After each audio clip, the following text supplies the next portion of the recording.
my definition of leading bigger, which is synonymous with leading inclusively, is widening your perspective for greater performance and impact. So I'll say that one more time.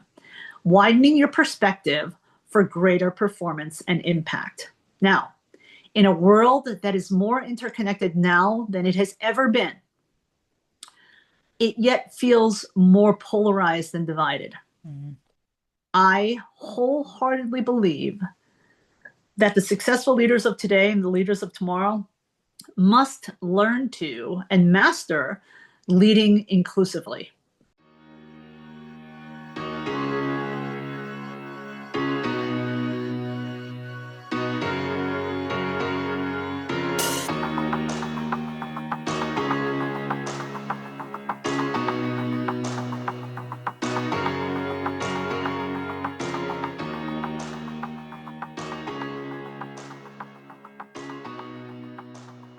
Anne Chow, welcome to Quick Before You Forget.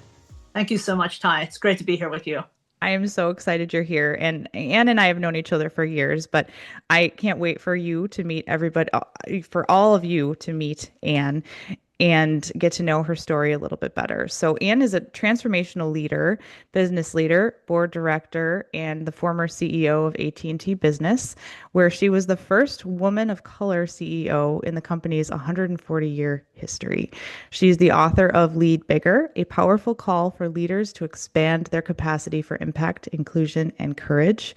And Anne is known for blending sharp business acumen with deeply human leadership, challenging all of us to rethink what it really means to lead. Today, we're here to learn together from her story. And what that looks like is walking a bit through your past, present, and future. Are you ready for that? Yep, absolutely. Take me where you want to take me. Thank you. Well, let's start in the rearview mirror with a focus forward. Who is someone who had a profound impact on the trajectory of your life as a leader? And what lesson or concept do you want to pay forward from that? Yeah, so this one's easy. Perhaps a little bit cliche, but very much true in my case, is the most inspirational person in my life has been my father. My parents were immigrants. They came to the United States in the 1960s to pursue the American dream. They came from their native country of Taiwan, and I was born here. My brother was born here, and they poured everything into us. And so my dad has always been my hero. He sadly passed away it was at the end of 2024, so still fairly recent. But for me, my dad embodied integrity, character. My brother and I often called him a saint. He was driven just by goodness and by his deep caring for always doing the right thing. In addition to that, he was just funny, brilliant, and just an all-around amazing person.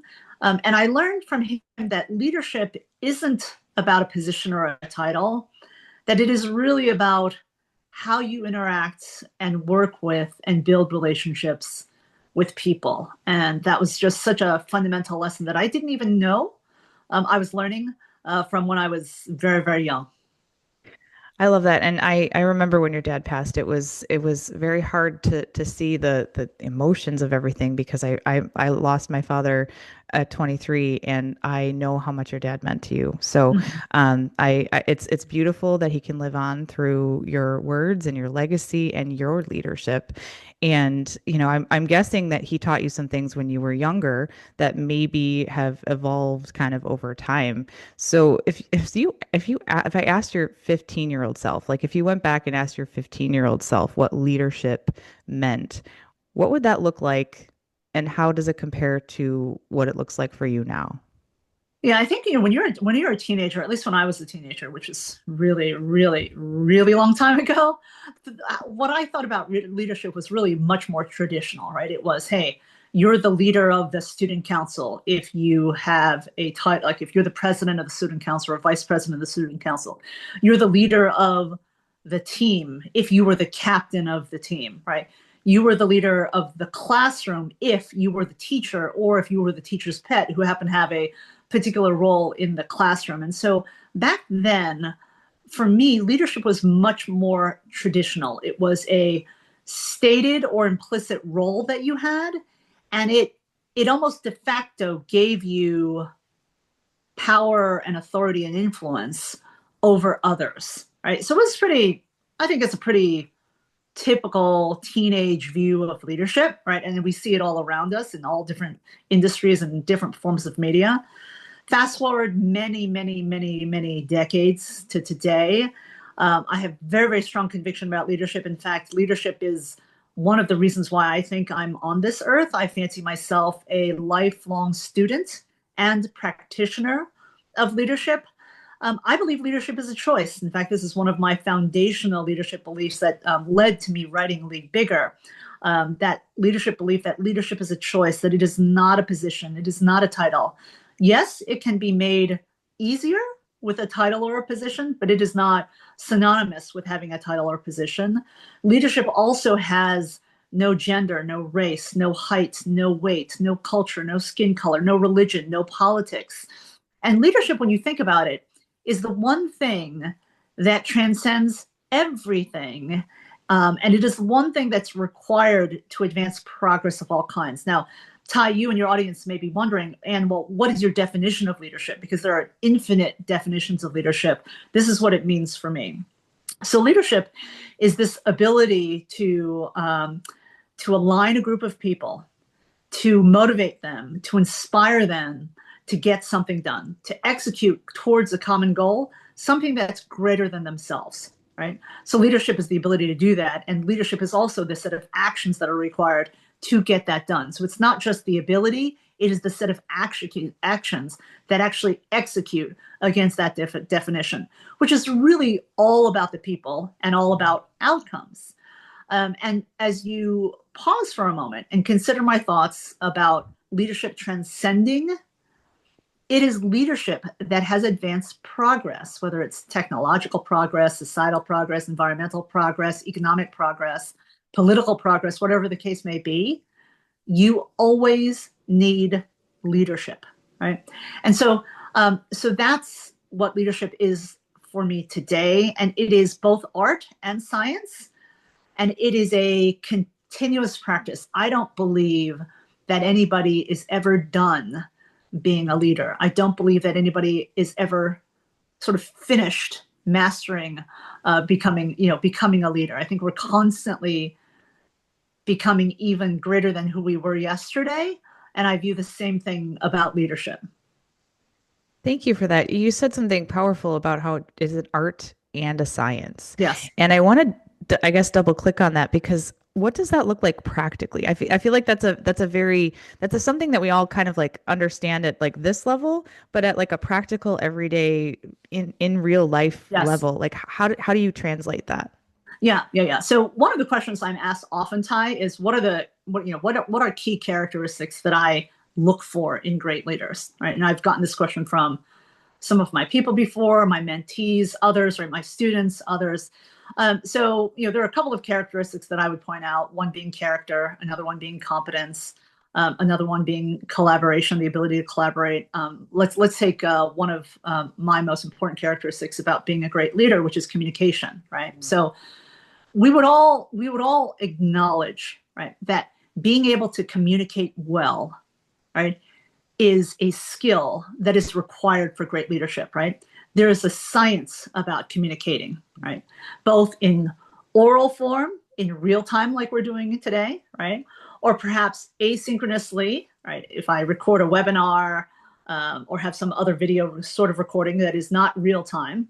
But then there's also the written word, right? And then the graphic and creative word in the world of media, right? There are many different ways and modalities to communicate. So it makes sense that the more modalities you learn and use, the more people you will have the opportunity to communicate with, right? There are some people who never read their emails, right? There are some people who have the bulk of their professional conversations on LinkedIn, right? So it all varies. Now, the art of communication lies not simply in the science of communication, meaning the what, it is in the how, which is where so much of the art comes in. In fact, one of the things that I cover in some of my keynotes and also with some of my clients is that oftentimes, and in times of great, let's say, crisis and pressure, which is frequently in the world of business today, is it not? Yeah. We so focus on the what we communicate, right? We absolutely have to get through this crisis now. This is what we have to do. This is, what our purpose is. What suffers is the how, the why, and the when, which is the art of communication, right?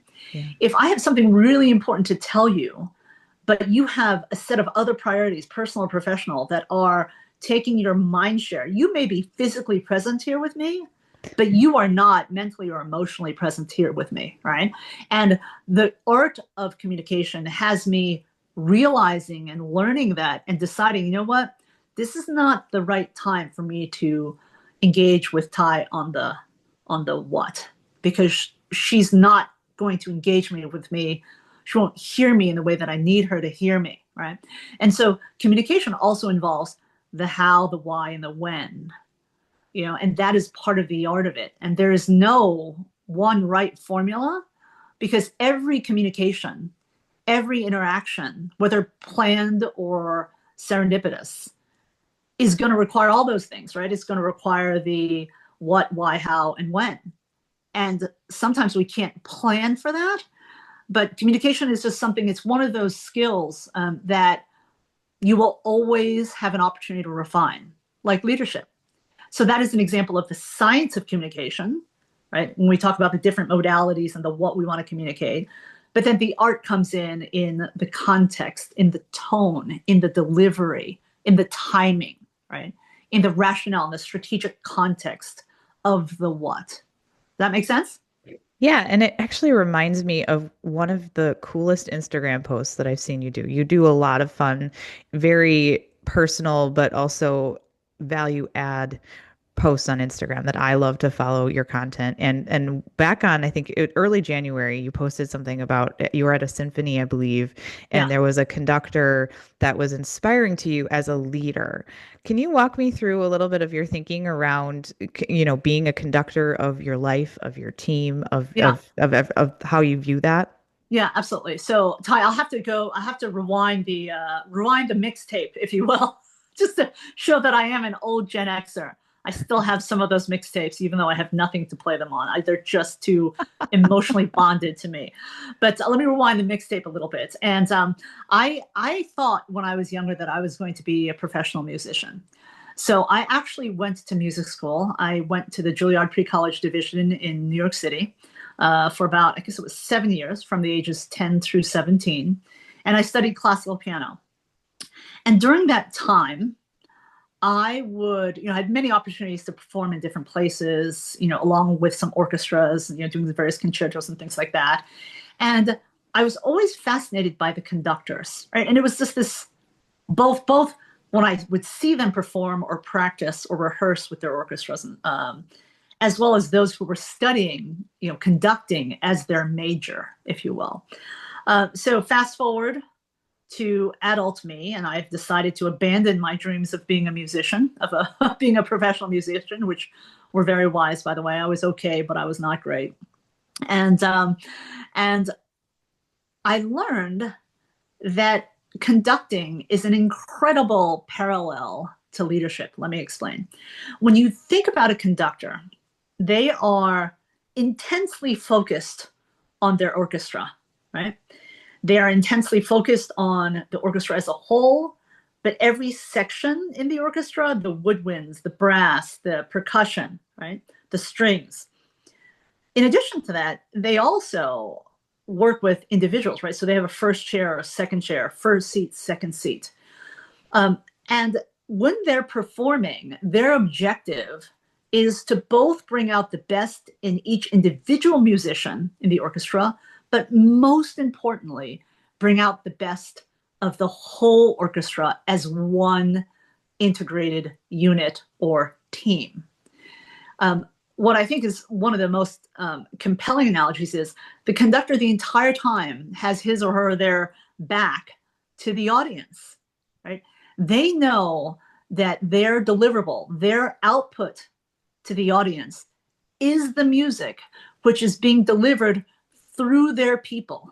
Mm-hmm. It is not about them at all. It is about their people and literally the music that they are making together, right? Now, in leadership, the parallels are, I'm hoping that and your audience, Ty, see the direct parallels with this. In leadership, it's the same thing, right? Mm-hmm. A leader seeks to get the best out of every individual on their team, but also has to optimize the overall performance of their team. And as your leadership roles grow, you're dealing with more and more teams who have to work in concert together, very much pun intended, right? And the objective is to deliver an outcome, an impact that is so profound that everyone absolutely acknowledges that this was an incredible team of people who delivered incredible results and performance, right? That served customers, that served shareholders, that served this moment in time in terms of creation of value in a way that has never been done before, right? And I'll give you another example of what, right? The what here, the science and the art. So in music, the what is the musical score, right? It's the musical piece. Now, Ty, you and I could look at the same exact musical piece by Mozart, Beethoven, whoever, and in your case, Taylor Swift, because I know you're a big Swiftie. I am. Right? And we would see it. We would be looking at the same exact musical score. However, you would interpret it and play it one way. I would interpret it and play it another way, right? And that is the beauty of the conductor's role, right? Is how do I work with you, Ty, to get the most beautiful music out of you on this same score that Anne has, but then Anne's interpretation of that score is going to be different. But yet, how do I get the most out of her to deliver the most beautiful piece of music that's possible? In business, it's the strategy and it's the plan, right? You and I and another team could be looking at the same exact strategy and the same exact plan, but how we execute against it will be directly a function of how good we are as individuals, how good we are as a trusted team, how strong our relationships are, both one-to-one and one-to-many, right? And even though the strategy on paper, the plan on paper, the performance objectives on paper will be the same, how we get there and whether we get there will be a lot of the art. So it is both science and art together. And so for me, I've always been fascinated by conductors, and then the Instagram post, just for your audience to anchor on the post itself. A couple of years ago, I had this opportunity to participate in a fundraiser for the Dallas Symphony Orchestra, and this was a fundraiser they did at the holiday time. A couple times they did it. And so they would seek business leaders in the community, a handful of business leaders, I think maybe it was 4 or 6 maybe, business leaders, no musical background required, and they'd bring us in to conduct a piece of music in their year-end Christmas program.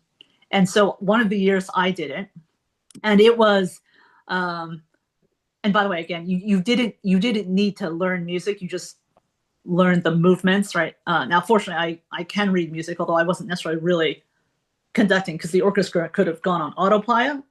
But the experience for me was, and the video I post was actually an excerpt from my rehearsal. It was just, it was like a full circle moment for me that I will never forget. And I just think it's so funny because afterwards, after the concert, during the reception, people would say, wow, you were really getting into it, or, it really looked like what you were doing, right? And I was telling them that orchestra could have, basically Bozo the Clown in front of them, or Mickey Mouse, or anyone, and they could have done what they did. They made us look good, but it was still just a sort of bucket list moment for me to be able to even do it, and be in the concert hall, and just it was just incredible. So I'm grateful for that opportunity.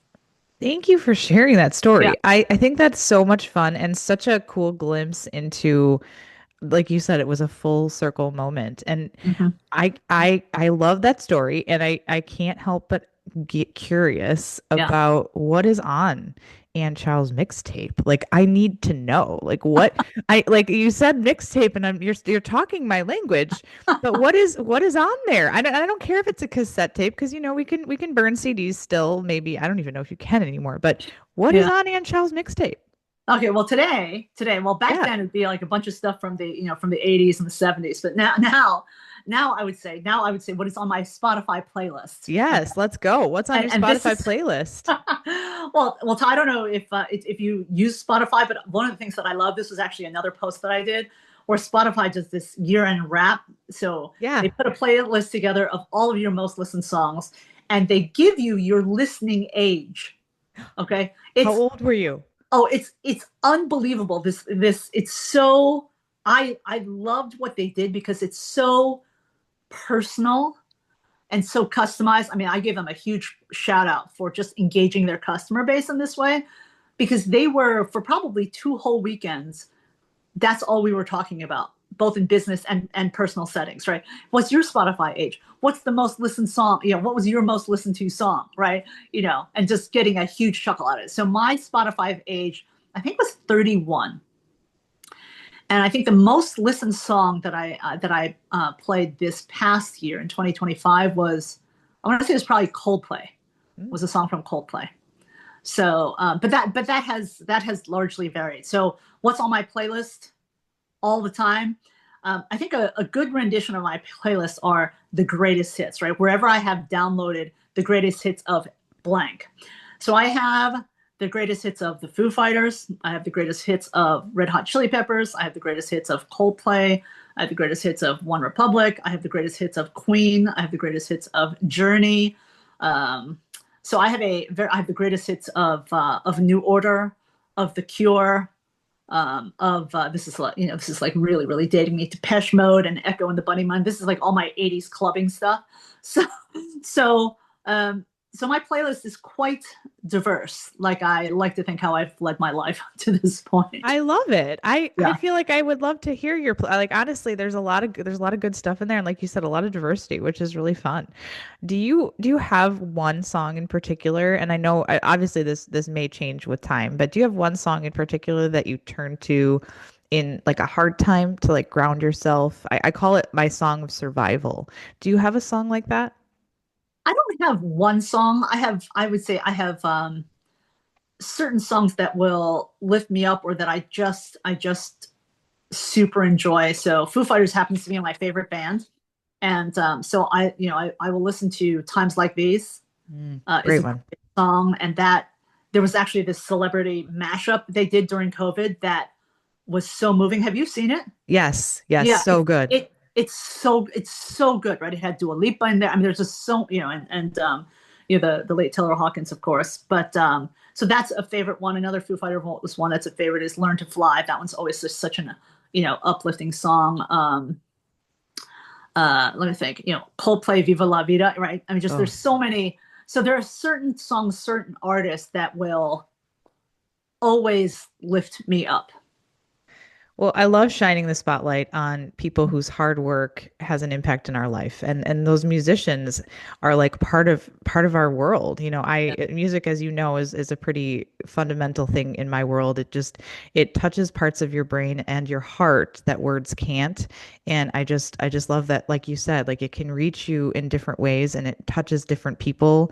And, the same piece of music might say one thing to one person and another thing to another person. And I think there's so much beauty in that. So thank you for sharing some of your music Sure, taste with me. I'm so sure. I'm so excited about that. So I'm gonna check out your play. You got to share your Spotify playlist with me. Yeah. So one of the things that to take things back a little bit toward leadership, we talked about, we were just shining the spotlight on some of the people that we fan over a little bit. But I feel like one of the things that I resonate a lot with about your topic of your conversations around leadership is shining the spotlight on people who deserve it. What do you see in others before they see it in themselves? Yeah, yeah, yeah. So for me, I have a deep rooted belief that the most powerful thing in the world is the power of human connection. And when I started, as a professional in the workforce, I had an intellectual understanding about what relationships were, right? I had friends, had family, had professional relationships in the sense of teachers and TAs and things like that. But I really didn't know how to port that into the workforce.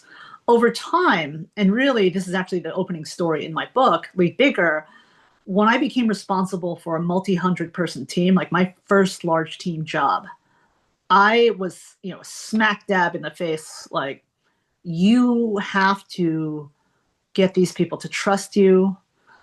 You have to build a relationship with them. You need to learn how to care about them, not just the work that they're cranking out, but you need to learn what it takes to care about them in a way that they know that you're going to be there for them.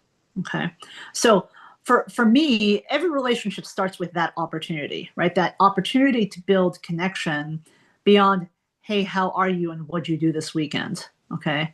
Now, I'm no fool. The bulk of business relationships are transactional. They're not deeply meaningful, right? They are for a purpose, and there's nothing wrong with that.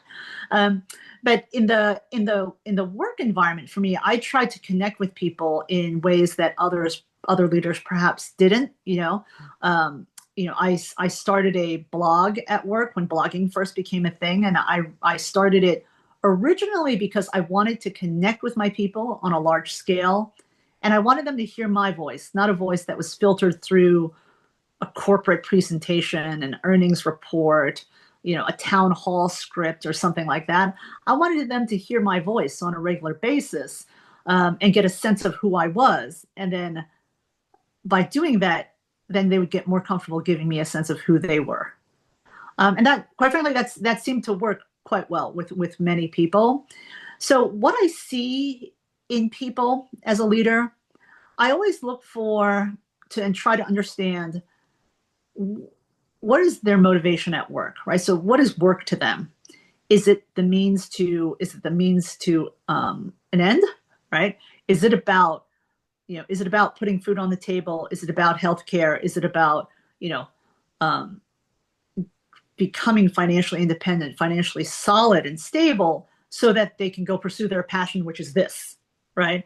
Is it about enabling them to support their family, support their, on a broader scale, not just perhaps their children, but their parents and maybe brother, sister, whatever the case may be.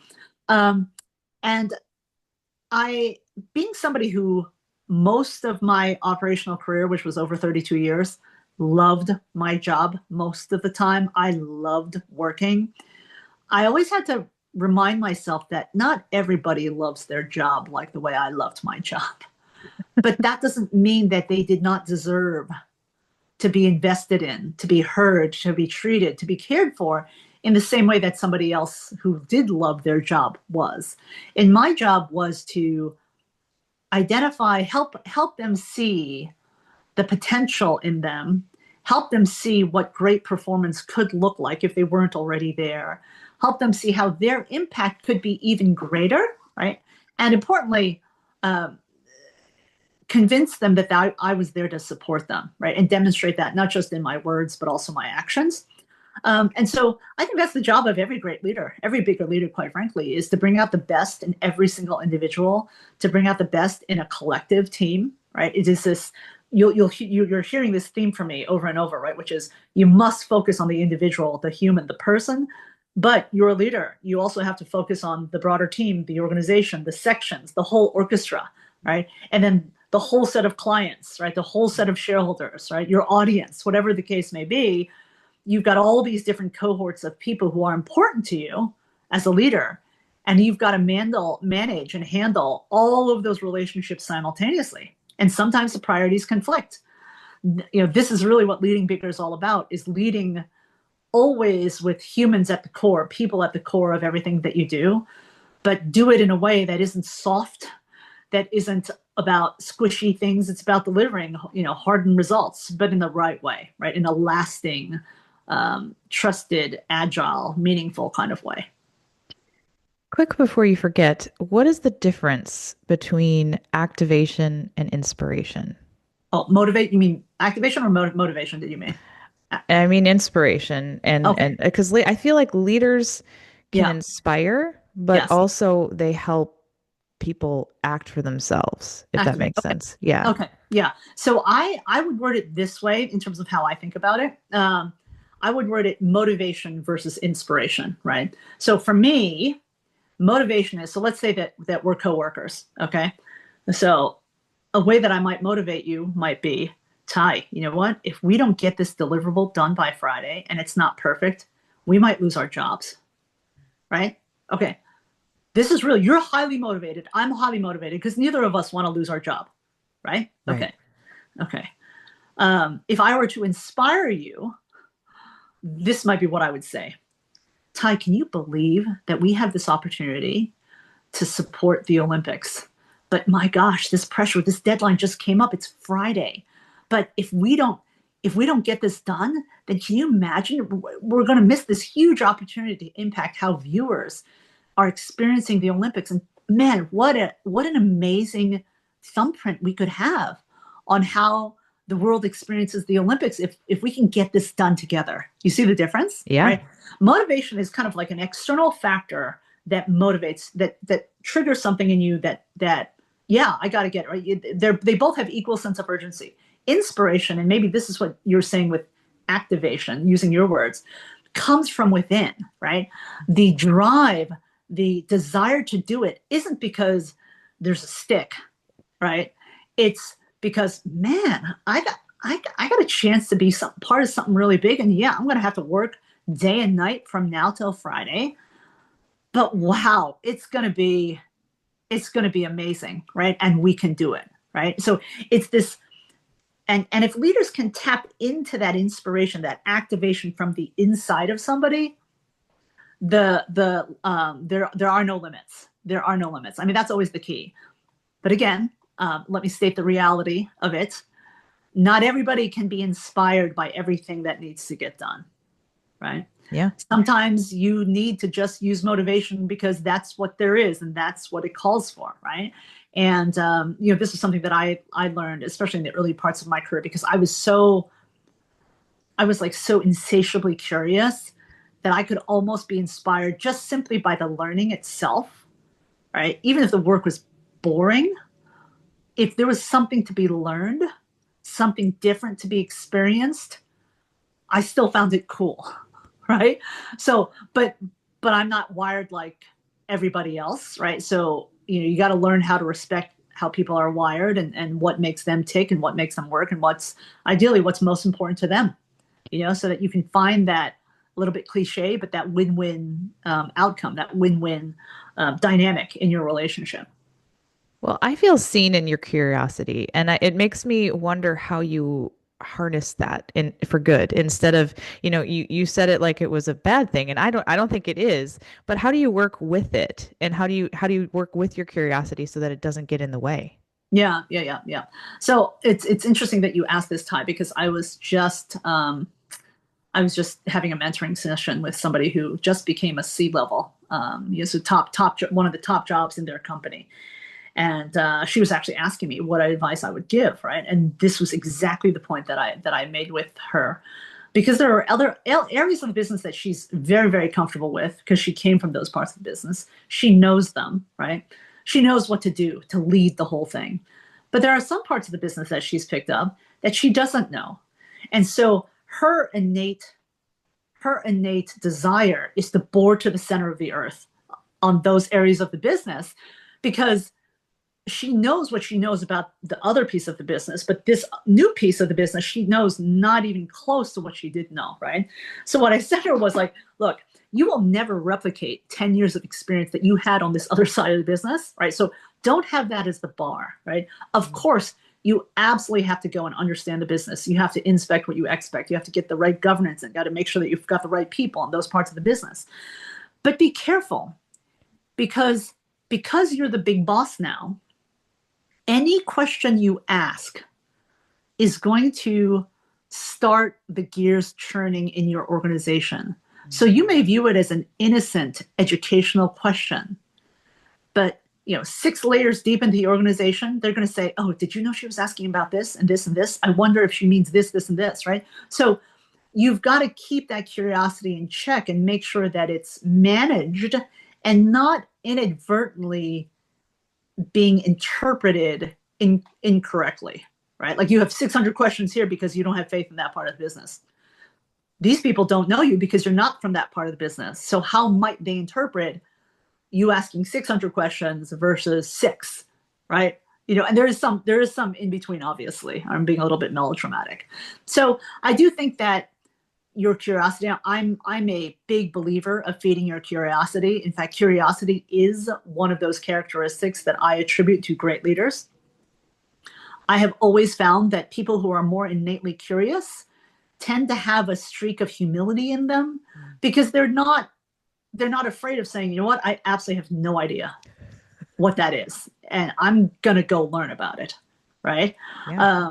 But there is such a time as such a thing as the right place and time, and being much more mindful about your audience and the company that you're in, to decide how much of, how many degrees of your curiosity do you want to unleash in that moment, so as to avoid unnecessary work for others, and perhaps your questions and your interests being misinterpreted.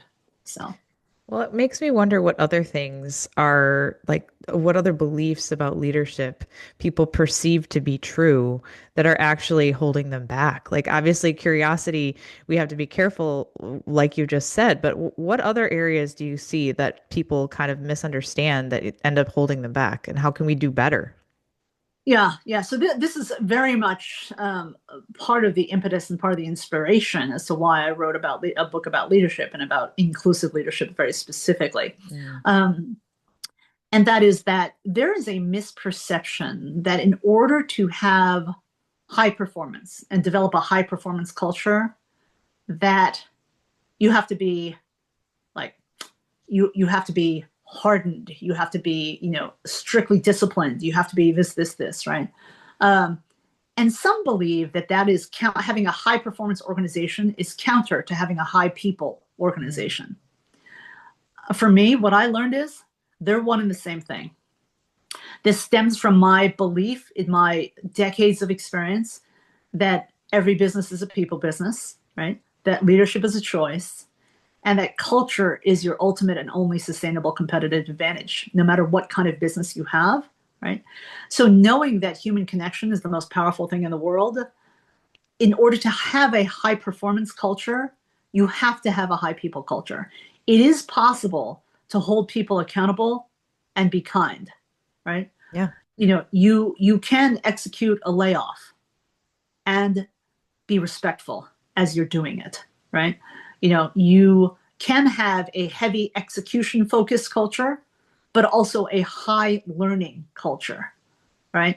So I think that this is one of the biggest misperceptions, is that somehow kindness and respect and intensity um, don't don't mix, right? You either have to be high performance or high people. And in my view, bigger leaders understand that they're the same thing, and therefore manage it that way. Some might think that a book on inclusion would be some touchy-feely thing about the workforce and workforce representation. That's not it at all.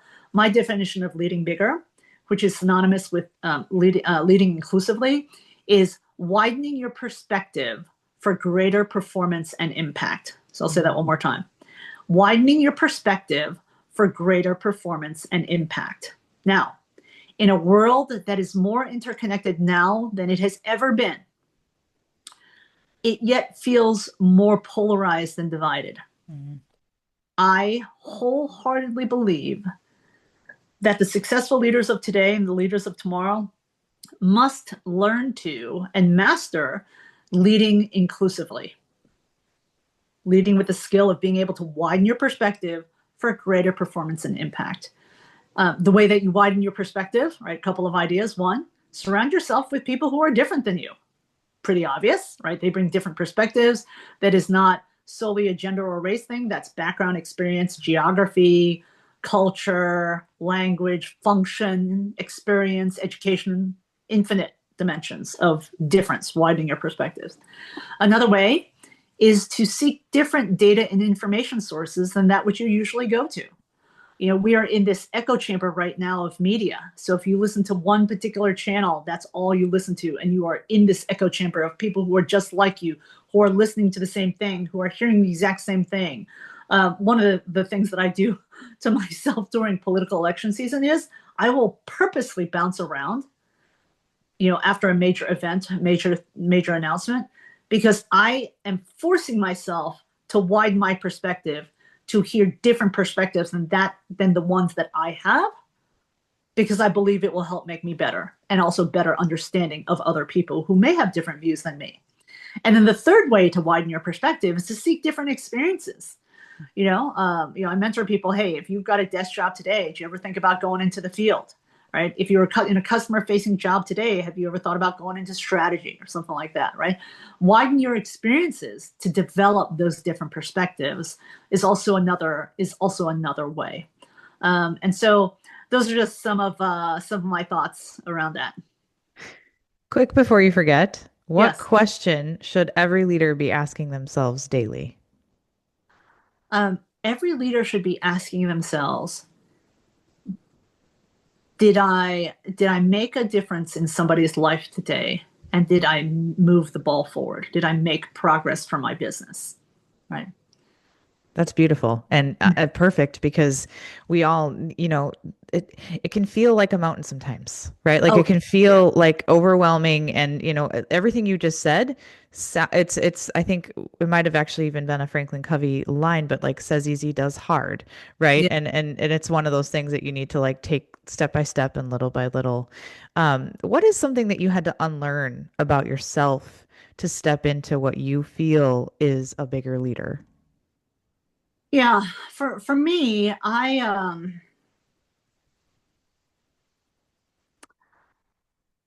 I was raised in a household, right, an immigrant household that was always pushing. My parents were very, very stereotypical immigrant parents, right? If you brought him an A, why not the A plus? Like if you got an 80, you'd be that would be You'd really be bad. in Right? trouble. Oh yeah, you'd It be in was serious not trouble, right? okay. But Right. there was this constant like there was this constant feeling of never being satisfied, right? And as a child, I suppose that was okay because most children, given choice, would not be pushing themselves to grow and learn and be uncomfortable and all that. So I'm not at all begrudging my parents' chosen style and approach of how they raised us. I'm grateful for it, right? Because it was constantly uncomfortable. It was constantly focused on growth, constantly focused on learning. And at the end of it, they were just simply committed to me realizing my potential. They were pushing me hard to see what I could become, right? For myself, not for them, for myself. But the thing that I've had to unlearn for myself is because I have always had been so driven, right? Um, it is hard for me to say, okay, that's good enough, or man, that's actually great and it's great enough, and like just stop. Like, what are you doing? I'll give you a perfect example of this. I left corporate, so I retired from AT&T after 32 plus years, just over 3.5 years ago. 3.5, yeah, so 3.5 years ago, in the late part of 2022, and I had a vision for what I wanted to do in this chapter of my career and my life. In fact, I don't call it retirement; I call it rewirement, very specifically, because I am still working, but in a very, very different way. Well, as you know me, Ty, your audience has come to know me a little bit here in our time together. I went all in rewirement, and I was so active in so many different things as I was trying to figure this all out. During which time I also wrote my first solo published, first solo authored book. And last year, which was my third year of rewirement, I was flat out like I was so busy. My calendar was so insane that my young adult kids actually said to me, Mom, we think you actually work more this year than you ever have in your decades, at AT&T. And that was like, I was feeling it and intellectually knowing it, but I wasn't really embracing the reality of it. And so for me, pivoting into this year, 2026, and as an aside, many of my friends don't think I'm going to be able to do it. I have actually an intentional objective to scale back, a little bit, a little bit. What does that look like for you? Like, tell me what that looks like because I know you, and you do a lot for a lot, and a lot. I think what's cool for me is it's a lot of service and a lot of impact, and it's good work. So, what does that look like? Yeah, so it's still doing everything by choice, right? Which is the most beautiful thing about rewirement is there's not a single thing I'm involved in that I did not consciously say yes to. Okay. What scaling back for me looks a little bit more like here is less travel, um, more time focused on health.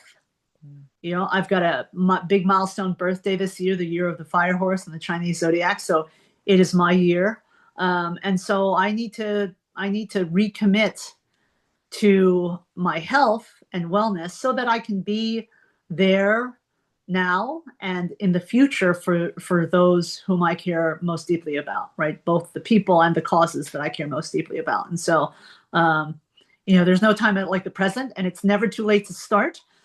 So that's what it looks like more. And I would say even more intentional time with those people I care about. So February for me was, as an example, a reasonably lighter travel month, and certainly the last 18 months have been.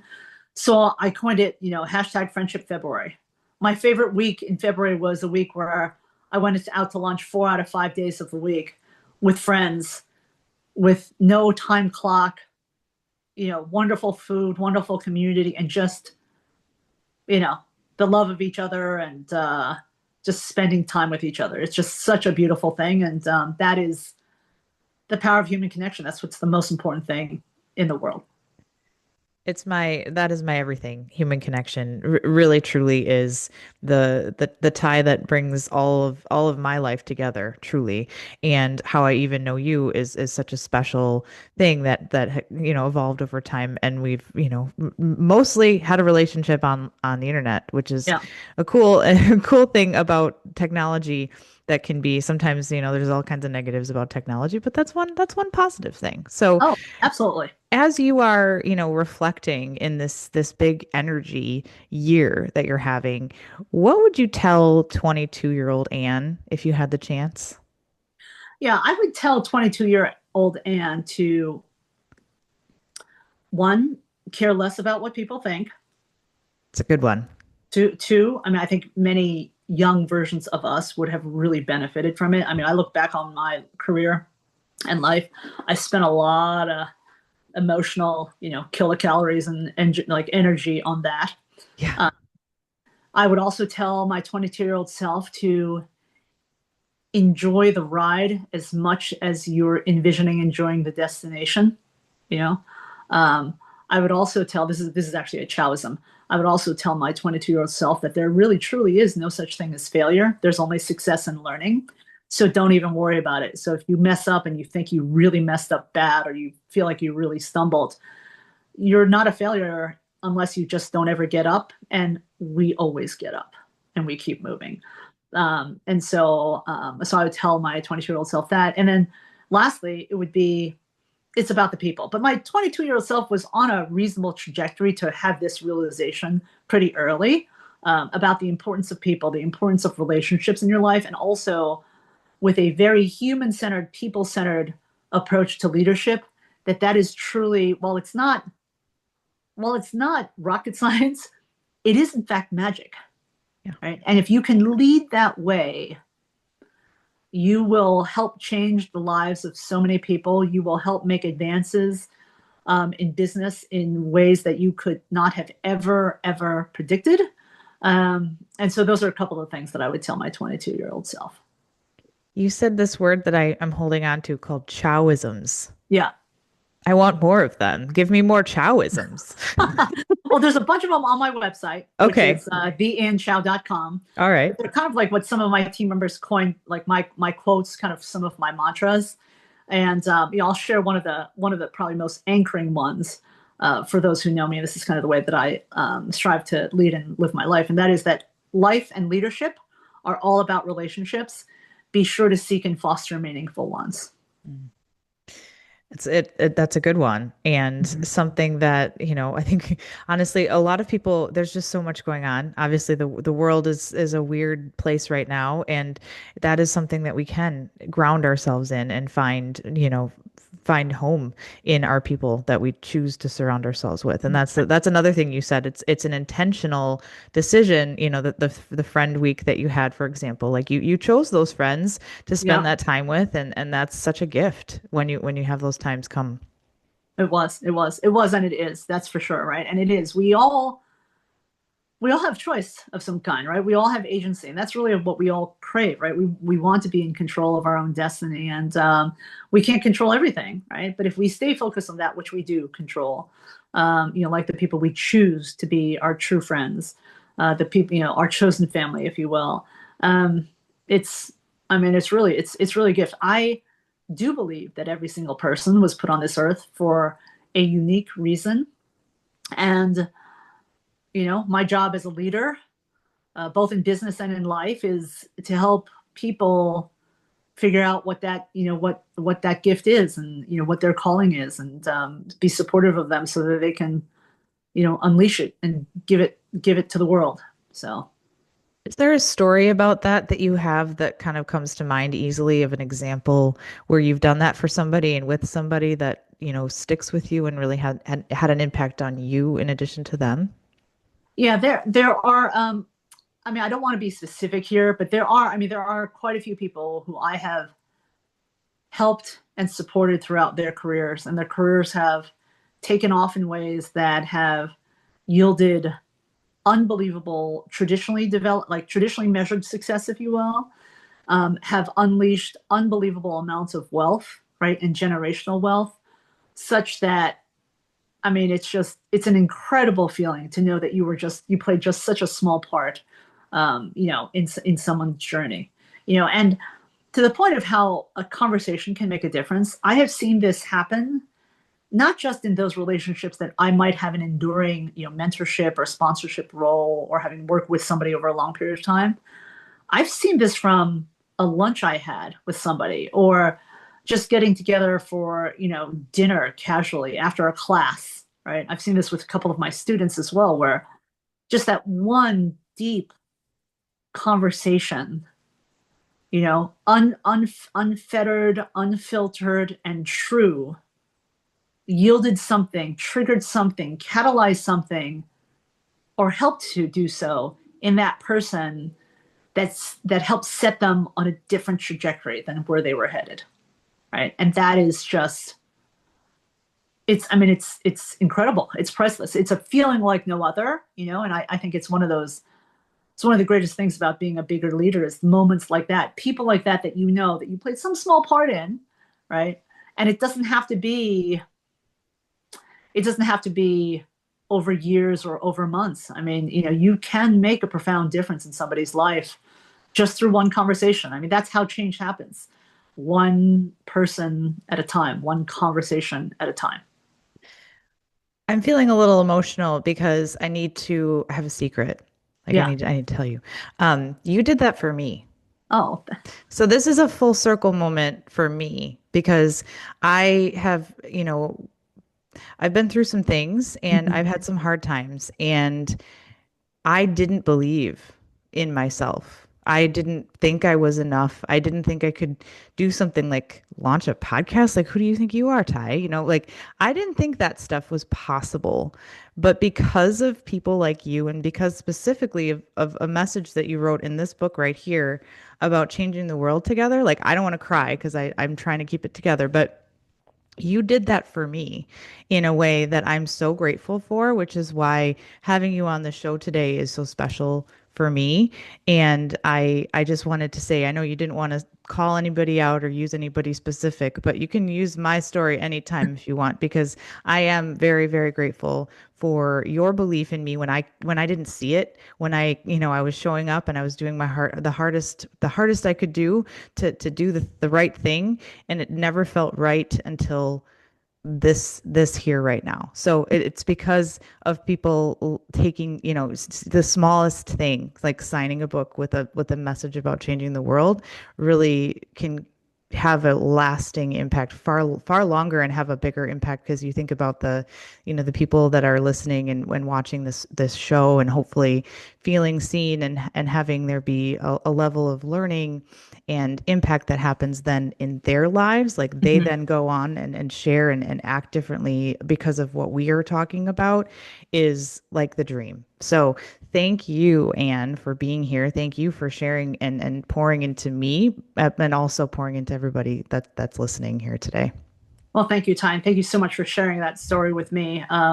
It is priceless. It is so meaningful, and it's really been my pleasure to spend time with you here. Congratulations on the podcast. These conversations will endure and will help people not only in our generation but generations to come. I mean, that's the beautiful thing about technology, and the written and spoken word these days, is that they will live into perpetuity and help so many people that we don't even know of, we may never even hear of. So thank you for putting your voice out there again, giving me this chance, and for opening the conversation in such a beautiful way. Thank you. Is there anything else that you would like to share about your rewirement? Where can people find you? Anything like that? I don't want to wrap up on, I mean, that was a beautiful wrapping point, but I do want to give you a chance to talk through Sure. where people can find you and get more Anne in their life. Sure, sure. So you can find me at my website, which is theannechow.com. You can also find more Chow-isms there. You can also find me on various social media. I would say LinkedIn certainly is my primary professional platform. I am also on Instagram, but very, very casually. So would love to connect with all of you there. Beautiful. Thank you so much, Anne. And thank you, everybody, for watching and listening today. Next time, I'll see you again on Quick Before You Forget. Thank you for being here with me today on Quick Before You Forget. Please like, share, and subscribe, as that helps the show so much, and I really appreciate it. And I'll see you next time on Quick Before You Forget.